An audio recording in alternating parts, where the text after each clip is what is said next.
Wala kay uyab? Okay ra na. Wala kay ka-chat o ka-video call? Okay ra na. Single ka karon? Okay ra na. Daghan bitaw mo?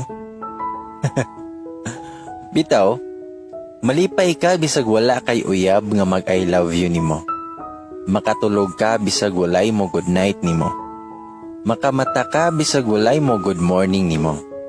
Mag-amping gihapon ka bisag walay mo ingon nimog. Amping ka or mukaon gihapon ka bisag walay mangutana nimog. Nag-eat na ka? Pero okay mo pud nang naa kay uyab. Nga mo good night nimo, mo good morning, mag I love you sa imuha. Dayon mas mag-amping ka kay naay tao nga love kayo ka. Ug nindot pud na sa feelings nga naay concern nimo kung wala pa kami kaon ba. Pero okay ra jud nang bisag wala kay uyab karon. Nangita kag uyab? O gapaabot ka nga makauyab ka? Kung nangita ka, makita aranimo na siya. Kung gapaabot ka, muabot rato siya.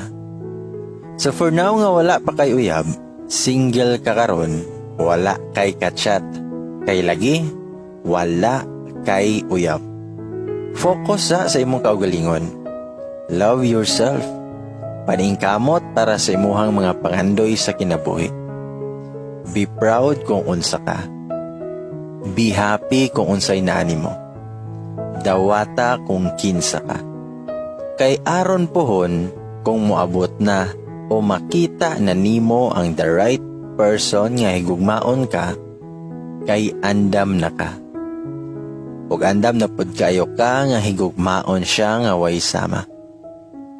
Andam ka sa mga problema o mga pagsulay nga moabot sa inyohang relasyon. Dili nakabasta-basta nga mobuhi o mobiya, kay andam na ka. So sa mga naminaw karon nga walay uyab, ikaw nga wala kay uyab. Oh, mo smile pa jud ang walay uyab ay.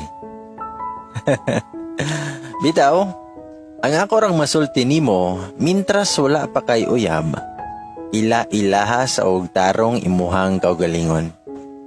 Ila-ilaha kung kinsa ka, kung unsa ka, og kung unsay naan nimo, og kung unsay gusto nimo, kay balikon nako.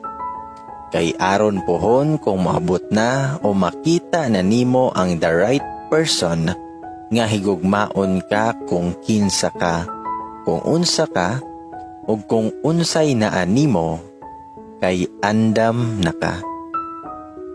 So sa mga walay uyab karon, andam-andam lang usa.